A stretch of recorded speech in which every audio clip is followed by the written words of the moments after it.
አንቺ ውሻ ነግሬሽ ነበር አይደለ? ከማጋስ ትጋጭ እንደነበር በደንብ አስጠንቅቄ ኋላ ከመመጪ እንደዚህ ተይዘሽ እንኳን አታርፊ።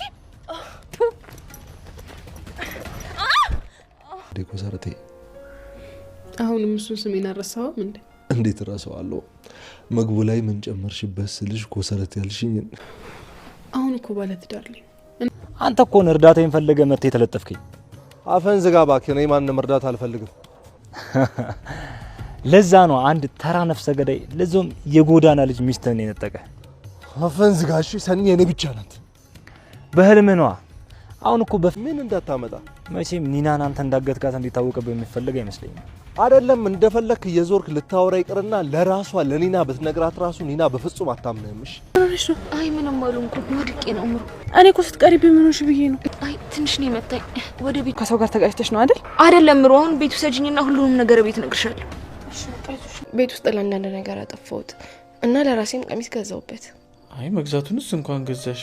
አዎ አስቤዛ አደረኩበት። አስቤዛውን ደግሞ ሁለታችንን ምን እንበላው እንደ ብለሽ ነበር አይደል? ያስቤዛ እንዴ ምን ነው አንተ የሚወጣና የሚገባውን ካላወቅኩኝ አልክ እንዴ? ኑሮ እኮ ሰማይ ነክቷል። እኔ ምኑን ከምኑ እንዳብቃቃውት እኔ ነኝ የማውቀው። ስራ ስለማልሰራ ጽናት በቃ ተይው፣ ሁሉም ይቅር።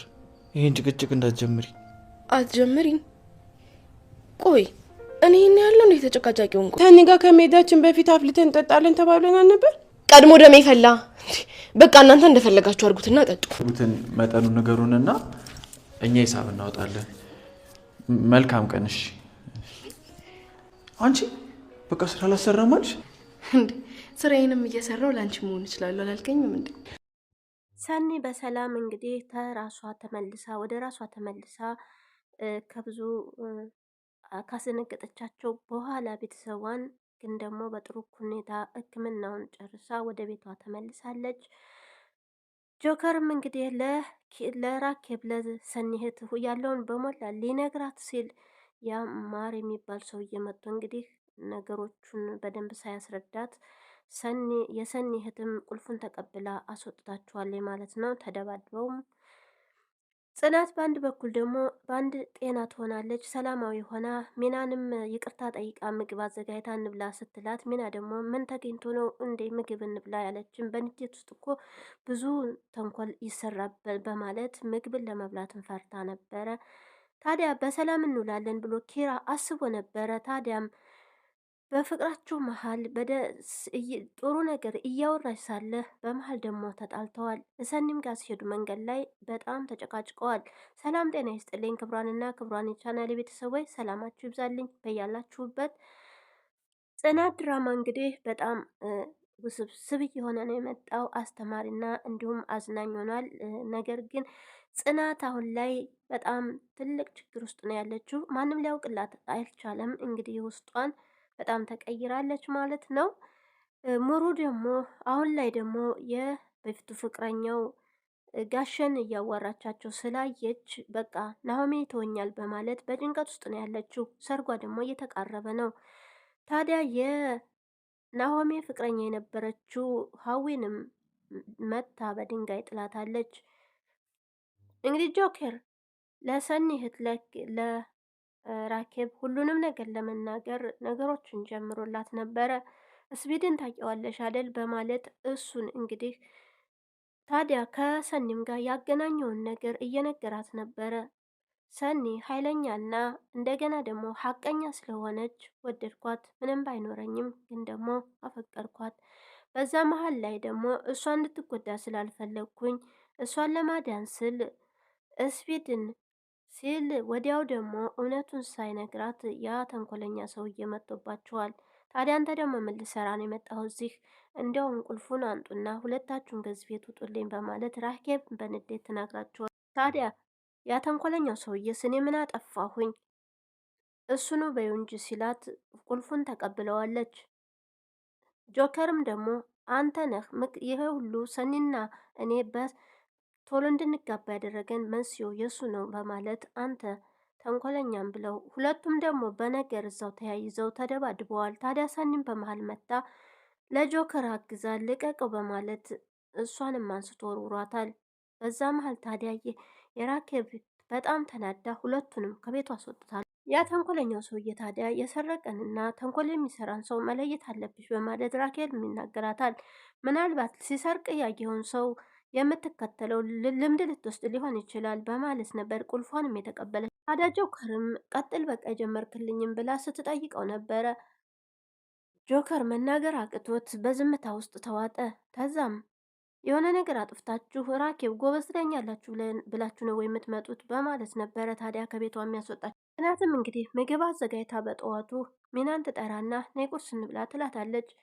ታዲያ ሚናን በድንጋጤ ኪራስ ሴት አለ እኔና አንቺ ብቻ ነን ወይ ምግብ የምንበላው በማለት ግራ በመጋባት ቁጭ ትላለች።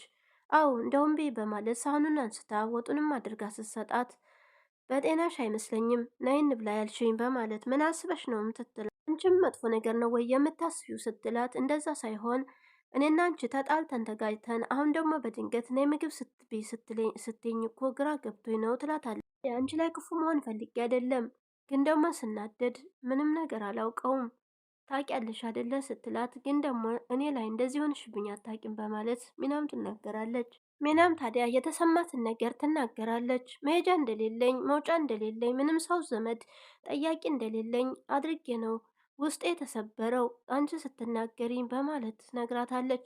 ጽናትም እንግዲህ አጥፍቻለሁ በጣም ይቅርታ በማለት ይቅርታ ትጠይቃለች። ታዲያ ይቅርታ ባትይኝ እኮ የዚያን ያክል አልተቀየምኩም ብላ ስትላትም ብዙ ነገር ተነጋግሮ ሰው ይቅርታ ጠያይቆ አብሮ ይኖር የለም ወይ በማለት በይምኩን ብይ ብላም የዛኔ ታዲያ ምግብ ስታደርግላት በፍርሃቻ ነበር ያየ። ምግቡንም አድርጋ ታዲያ በይንች ብይ እኔ ኪራን ጠርቼ ልምጣ ስትላት ወይ ጽዬ ቅመሹ እንጂ በማለት ነበረ።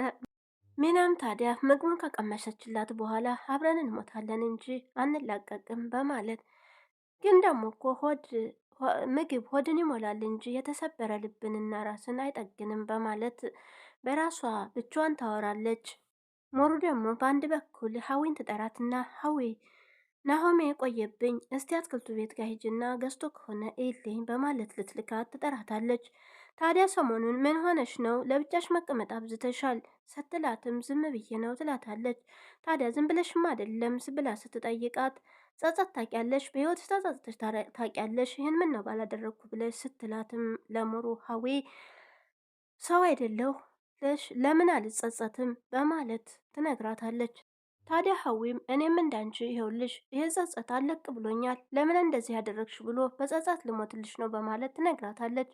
ቆይ ለምንድን ነው የምትጸጸችው? ምን አድርገሽስ ነው ብላ ስትጠይቃት አንቺ ላይ ባደረግኩት ነገር እስካሁን ድረስ እየተጸጸትኩ ነው በማለት ትነግራታለች። አንቺ ላይ ባደረግኩት ጥፋት አሁን ላይ ለምን አደረግሽው ብዬ እየተጸጸትኩ ነው ስትላትም የሰው ልጅ እኮ አትሳሳት አይባልም፣ ግን ደግሞ ከስህተቱ ሲመለስ ነው ደስ ይላል በማለት ሙሩም ታዲያ ያላትን ነገር አሁን ላይ በደንብ ታስረዳታለች። እኔ ረስችዋለሁ፣ ምንም ነገር መጸጸት አያስፈልግሽም፣ አንቺ ያሰብሽውን ነገር ለማድረግ ወስነሽ ለማድረግም አድረግሽ። ታዲያ ግን ደግሞ ከጥፋትሽ ተመልሰሻል፣ ይሄ ደግሞ ምንም አያጸጽትም በማለት ሀውዬ እኔ ከአንቺ ስትነግሪኝ ነው እንጂ የማስታውሰው እኔ ረስችዋለሁኝ። ደግሞ እኔን ሰምተሽኝ ስለተቀየርሽና ስለተመለሽ በጣም ደስተኛ ነኝ በማለት ትነግራታለች። ታዲያ አመሰግናለሁ ብላ መቀፍ ታረጋትና ወንድሜ ከነገረኝ በላይ አንቺ ጥሩ ሴት ነሽ በማለት ሙሩንም ታመሰግናታለች። አንቺም ጥሩ ልጅ ስለሆንሽ ነው እኔም ጥሩ የሆንኩልሽ በማለት ሙሩም ትነግራታለች። ታዲያ ናሆሜን ልታይ ስትወጣ ያችት የናሆሜ ፍቅረኛ በፊቱ እየጠበቀቻት ነበር። ከኋላውም ታዲያ ድንጋይ አንስታ ትመታትና ትጥላታለች። ለምን ከፊት አትገጥሚኝም ነበረ? እንዴት ከኋላ ያዘንግተሽ ትመችኛለሽ? በማለት እንደዛ ውልቃም እየተነጋገሩ ነበረ። ነገር ግን አስፈራርታት ገና ከዚህ የበለጠ እገልሻለሁ በማለት እንዴት ባለፈው ያደረግኩትን ነገር ትናገሪያለሽ በማለት ሁለተኛ ግን ከፊት ብትቀድሚኝ በመጨረሻ እገልሻለሁ በማለት ነበር ስታስፈራራት የነበረው። ታዲያ ወደፊትም ቢሆን ረግጥሻለሁኝ በማለት አስፈራርታት ትሄዳለች ህሊና። በአንድ በኩል ደግሞ ኪራ ስልክ እያወራ ነበረ። ታዲያ ጽናትን መታ በጣም ታስቸግረዋለች። ጉንጩን ለመሳም እየተንጠላጠለች ስልኩን ለማውራት አልቻለም። ስልኩንም ወዲያ ዘግቶ እንደ ህፃን ልጅ እየተንቆራጠጠች በዛና በዛ ማውራት አልቻለም። ታዲያ እንደምንም ብሎ አውርቶ ስልኩን ዘግቶ የስራ ስልክ እኮ ነው፣ ለምንድን ነው ጽናት እንደዚህ የምትሆኘው? በማለትም ለጽናት ይነግራታል። ታዲያ እኮ ባሌን የፈለኩትን ማድረግ መብቴ ነው፣ በ10 ጣት ፈርማ ግብተኛል። ስለዚህ ምንም የስራ ስልክ ቢሆን መብቴ ነው በማለት እሱማ መብትሽ ነው፣ ግን ደግሞ የስራ ስልክ ስለሆነ ነው በማለት ይነግራል። ታዲያ ጽናት ስልኩንም ከጨረሰ በኋላ አይንን ጨፉን እና ለትንሽ ደቂቃ ጠብቀኝ በማለት አይኑን ታስጨፍኗለች። እኔ ሳልጠራ እንዳትገልጥ በማለት እሷም ቀስ ብላ ወደ ላይ ትወጣለች። እሱም ታዲያ ቆይቶ ቢገልጽም አጠገቡ አልነበረችም። ግራና ቀኝ ቢያይም የለችም። ጥላኝ ሄዳለች ማለት ነው። ቆይ አሳይሻለሁ በማለት ይከተላታል። ናቴ በአንድ በኩል ራኬብንና ሰኒን እንጠይቃቸው ብሎ ቅዱስ ይዞ ሊሄድ ሲል መሄድ አልፈለገም። ታዲያ እኔ ትገለኛለች መሄድ አልፈልግም በማለት ራኬብን እስካሁን ድረስ ሲፈራታል። ታዲያ በግድም ሰው ልጅ እኮ ታሞ መጠየቅ አለብን፣ እኛ ካልኔን ደግሞ ሄደን ታልጠየቅናቸው እኛ እንዳሰብንላቸው በምን ያውቃሉ? ስለዚህ ሄደን መጠየቅ አለብን ብሎ ናቴን በግድ ይዞት ሀዊም እንግዲህ በድንጋይ ከኋላዋ መጣ ስለጣለቻት በመንገዴ ሁለተኛ ብትገቢ አልለቅሽም በማለት እዛ ወደቀችባት ጥላት ትሄዳለች። ሀዊ እንደምንም ብላ ተነስታ ከአንድ ቦታ ትቀመጣለች። ሰኒ ከጆከር ጋር እያወረች ነበር። ተጎዳ ሆይ በማለት ትጠይቀዋለች። እሱም ደህና ነኝ አልተጎዳሁም፣ ክያ ራኬብ ተናገረችሽ ወይ በማለትም ይጠይቃታል። እረ ከዛም በኋላ ምንም አላለችኝም፣ አንተ ምን ልትነግራን ነበር ስትለው ሁሉንም ነገር ነግሬ ልገላገል ነው፣ አንቺም ነፃ መውጣት አለብሽ ሲላት፣ ሰኒ ደግሞ በል አሁን መጥፎ ነገር አታስብ፣ ራስክን ጠብቅ፣ ብቻ ተረጋጋ በማለት ታረጋገዋለች። ያ የተረገመ መጣብኝ እንጂ ሁሉንም ነገር ነግሪያት ልገላገል ነበረ፣ እንዴት እንደዚህ አይነት ብቻን ትወስናለህ? እያለች ሰኒም ተናገር። ክብሮንና ያማህር የሚሉት መጀመሪያ ሰኒ ለዚህ ሁሉ መድኃኒት እንድጠጣ ያደረጓት ክብሮንና ይሄ ማር የሚሉት ነበር። ታዲያ ማህሬ ተንኮል አስቦ ክብሮምም ያልሆነ ነገር ሲነግረው ክብሮም ደግሞ ሰኒን ለእጁ ማስገባት ከእህቷ ጋራ ነው ያጣሏት። አሁን ላይ ታዲያ በጣም ተያይዘዋል። ሁለቱ ተገናኝተው መንገድ ላይ አሁንም ቢሆን በሰኒ ዙራ መጥፎ ነገር አድርጋለሁ ብትል እገልሃለሁ እያለ ክብሮም ይዝታል። ያንኛውም ታዲያ ሚና ላይ ራሱ ያደረግከውን ነገር እንዳትረሳው፣ እሱን ደግሞ ከበር ላይ አፍኖ የሆነ ቦታ ላይ ወስደው እንደጣሏትና ያንን ወሬ ያየችውን ሆነ የሰማችውን እንዳታወራ ስላስፈራሯት ያን ነገር ሚና ማን እንደሆነ ስላላወቀች እስካሁን ድረስ ለነጽናትም አልተናገረችም። እበር ላይ ወድቃ ነው ራሷን ያገኘችው እና እንድትደነግጥ ብለው ያደረጉት ነገር ነው ክብሮም ታዲያ ያን ነገር ቪዲዮ ቀርጾታል። ያን ነገር ሲያደርጉ አሁን ላይ ታዲያ ያ ተንኮለኛ ሰውዬ እያስፈራራው ነው። ክብሮምም ታዲያ እኔማ እንደሆንኩ አታውቅም፣ ግን ደግሞ እንዳንተ አይነት ብዙ ወንዶች አጋጥመውኛል፣ መጥፎ ወንዶች። አሁን ላይ ግን አንተ ደግሞ እማደርገውን አውቃለሁ እያለ እሱን በበኩሉ ይዝታል። ያንኛውም ታዲያ መቃብር ላይ ቆመህ በስ ሰውን ለመግደል እንዳትጥር አሳይሃለሁኝ በማለት ሁለቱም ዛቻ ውስጥ ነው ያሉት። ወደ እሷ ነው መሰለኝ የምትሄደው፣ በደንብ ተንከባከባት በማለትም አስፈራርቶት ይሄዳል። ጽናት በአንድ በኩል ታዲያ ጋሼ ደህና ናቸው ወይ ሳልደውልላቸው ትንሽ ስራ በዝቶብኝ ብሎ ሲጠይቃት ደህና እንደሆኑ ትነግረዋለች። አንተም እኮ ስራ ስለበዛብህ ነው ያልደወልከው፣ ታዲያ ብሩስ በቃቸው ወይ ለዛ ለጉዳያቸው ብሎ ሲጠይቃት ከሌላ ሰው አባቴ እንደተበደረ ትነግረዋለች። ታዲያ ለምንድን ነው የሚበደሩት? ለምን አልነገርሽኝም? እኔ የሰጠውሽ ብር አልበቃችሁም ወይ ሲላት ለቤት ወጪ እንዳወጣችሁና ቀሚስም እንደገዛችበት ስትነግረው ቀሚሱ እንኳን ይሁን ደግ አድርገሻል፣ ነገር ግን ካልበቃሽ ብትነግሪ ኖሮ ጥሩ ነበረ፣ ልክላቸው ነበር ሲላት ታዲያ እኔ ለቤት አስቤዛ ነው ያወጣሁት፣ እዛን የተረፈኝን ነው ቀሚስ የገዛሁበት፣ መጥፎ ነገር አደረግኩኝ በማለት ትናገራለች። ጽናትም እኔ መጥፎ ነገር አላልሽኩሽም፣ ደግሞ ለቤት አስቤዛ እኮ ሰጥችሽ ነበር ሲላት ታዲያ አንዱን ስገዛው አንዱን ሳደርገው ሊበቃቃልኝ አልቻለም፣ ስለዚህ ለቤት ውስጥ አሟልቼዋለሁ፣ ደግሞ በዚህ ቅር ሊልህ ነው ወይ ብላ ተዛም በነገር እየያዛሉ። አስቤዛ አደረግኩበት፣ አስቤዛውን ደግሞ ሁለታችንም ነን የምንበላው በማለት ትናገራለች። ታዲያ የአስቤዛ እኮ ተቀብለሽኛል እኮ ሲላት ነበረ። ምን ማለት ነው? ኑሮ እኮ ጣራ ነው የወጣው፣ ምነው ወጪና ገቢውን መቆጣጠር ጀመርክ በማለት ነበረ። ምን ማለት ነው? እኔ ለራሴ ያደረግኩትም ወይ ለቤት እንዲበላ ነው እንጂ አስቤዛውን ያስጨመርኩበት በማለት ትናገር ጭቅጭቅሽን እንዳትጀምሪ ሲላት የዚህን ያክል አስጠርቻለሁ ወይ የዚህን እኔ ክፉ ሆኛለሁ ወይ በማለት ጽናት ትናገራለች። በቃ ቀናችን አናበላሽም በማለት ይነግራታል። የዚህን ያክል ብላ በንዴት ሲጨቃጨቁም በመሀል ሚናም ትመጣና ቡናውን ላፍላ ወይ ሰኒ ጋር ከመሄዳችን በፊት ቡናውን ጠጥተን እንድንሄድ ስትላት እናንተ አፍሉና ጠጡ እኔ የለሁበትም በማለት እኔ አልፈልግም ብላ ጽናትም ትነሳ። ኪራንም ታዲያ ቡናውን ላፍላዎች ስትለው እኔ አያገባኝም አታያትም እንዴ እንዴት እንደሆነች አሁን ደህና ነበረ ወይ ጸበሉ ሰዳት ወይ ይላል።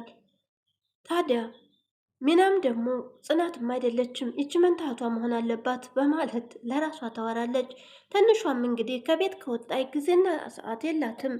አሁን ላይ መታጣቅም የት እንዳለችም ማንም ዞር ብሎ የጠየቃት የለም። ከቤት እንዳባረረቻት ጽናት የሆነ ሰውዬ በጣም እያስቸግራት ነበረ። ምን እንደሆነች ምን እንደደረሰባት እንኳን አልታወቀም። ጽናት አሁን ላይ በጣም ጨካኝ ሆናለች። እውነትም መንታት አላት ወይ ያሰኛል። አንድ በኩል ደግሞ እሌኒ የናሆሜ ፍቅረኛ የናሆሜን አባት እየተጠባበቀች ነበረ። ወደም ሲመጣ ታዲያ ሰላም ካሏት በኋላ እዚህ ደግሞ የምትሰሪያለች ሲሏት አይ በአጋጣሚ ነው የሰው ልጅ መገናኛው አይታወቅም በማለት ትቀበጣጥራለች። ወዲያውም ታዲያ መኖሪያውን ታውቂያለሽ ሲላት የማን ብላ ስትል አይ ምንም አይደለም ይሏታል። ደህና ነሽ ሲሏትም ያው ልጇንም እንደሆነ በመከራ በምታገኛት ገንዘብ እያሳደገች እንደሆን ትናገራለች። ታዲያ ናሆሜም አባት ባለኝ አቅም እኔ ልረዳሽ ዝግጁ ነኝ አይዞሽ በማለት ሲያበረታቷት ሙሩ ታዲያ ከኋላ ትመጣና በፊት ለፊት ስታያት ሌላ ወሬ ትቀጣጥላለች። እሷ የሆነ ያልሆነውን ስትቀበጣጥር ሙሩ ታዲያ ምንድን ነው የሚሉት ብላ ለማዳመጥም ሙከራ ስታደርግ እሌኒ አይታት ነበረ። በዛም መሀል ታዲያ እሷ እንደ ጥሩ ሰው ሆና እያናገረች ነበረ ኑሩን ለማቃጠል። ሆኖም ነገር ጋሼ አሁን ሌላ ህይወት ጀምሯል፣ ልጁን ግን ማሳደግ ካለበት ያሳድጋል፣ ያንቺና የሱ ህይወት አውቅቷል በማለት በፊት እኮ ተወዱኝ ነበር ስትል የበፊቱ ሌላ አሁን ሌላ አሁኑ ሌላ ህይወት ጀምሯል፣ እሱም መተው አለብሽ መርሳት አለብሽ ብለው ተናግረዋል። ሙሩን ታዲያ በዚህ መሀል ሮጣ ወደ ቤቷ ትመለሳለች። በቃ እነሱ ልጅ አላቸው እኔ ልጅ የለኝም ናሆሜ በቃ ይተወኛል በማለት በራሷ ላይ ጭንቅ ትላለች። ሀዊም ታዲያ እንደዚህ አትበይ፣ ሰርግሽን አስቢ፣ እሱ ይወድሻል፣ ስለዚህ ልጅም ቢኖር እንኳን አንቺን አይተውሽም በማለት ለማበረታታት ሙሩን ትሞክራለች። አብረን ብንሆን እኮ ትመርቁን ነበር ስትል ነበር። ከዚህም በላይ መስማት አልችልም ብላ ሙሩ ወደ ቤት ሄደችው። ታዲያ ጋሸም ቢሆኑ ፈቃደኛ አልሆኑላትም። አሁን የሚወዳት ባለቤት እንዳለ ነግረዋታል። እሷ ግን ሆነ ብላ ነበር ተንኮል አስባ እኮ ሁሉንም ነገር ይለዋውጣል። በፊትማ አብራችሁ እንድትሆኑ ፈልገን ነበር፣ አሁን ግን በቃ ብለዋት ነው ነግረዋት የሆነ የሚሄዱበት ስላለ ጥለዋት ሄደዋል። ሙሩም ታዲያ በዚህ መሀል በጣም እየተጨነቀች ብሎም እንግዲህ ወደ ሰኒ ሄዶ እንደ ጥሩ ሰው ሆኖ እያነጋገራት እንደሚወዳትም እንደሚያፈቅራትም እየገለጸላት ነበረ። አሁን እኔ ባለትዳር ነኝ፣ ውጣ በቃ እጅንም አትንካኝ በማለት ሰኒ ተናግረዋለች። ሰኒ አሁን ላይ ባለትዳር ሆነ እንዴት ልትቀርበኝ ትሞክራለህ? እኔ ነው እኮ የምትወጁ በማለት ሲጠይቃትም ያኔድ በፊት ነበረ አሁን ደግሞ ተቀይሯል በማለት እኔ ጆከርን ካገኙ በኋላ ምን አይነት ፍቅር እንዳለ ተረድቻለሁ። ከዚህም በኋላ እርሳኝ ብለዋል። አባት ወደ ሙሩ ጋር ይመጣሉ። ሙሩን ሲያዋት ምነው ተቋቆሽ ልጅ ይሏታል። ትንሽ ሞቅ ስላለኝ ነው። ታዲያ ለምን ስጠራሽን ሲሏት ስለ ሰርግ ሁኔታ እንዲነጋገሩ ትነግራቸዋለች። ታዲያ ሰርጓ አነስ ቢል ጥሩ ነበር ስትል ናሆሜን እኮ ነው የምንደረው፣ አንቺ ምንም አያሳስብሽም አለምዬም ትመጣለች ይሏታል። እናቷም ደግሞ በዚህ ሳምንት እንደምንመጣ ትነግራቸዋል። ቅዱስና ናቴም እንግዲህ ወደ ራኬብ ከሄደው በር ያንኳኳሉ። እሷ አትከፍትልንም እንመለስ እያለ ይወተውተዋል። ወዲያውም ራኬብ ትከፍትና ሰላምታ ትሰጣቸዋለች። ታዲያ ልጨብጠውም ስትል እሱም ሰላም ነኝ እንኳን የተረፈችልሽ በማለት ይነግራታል።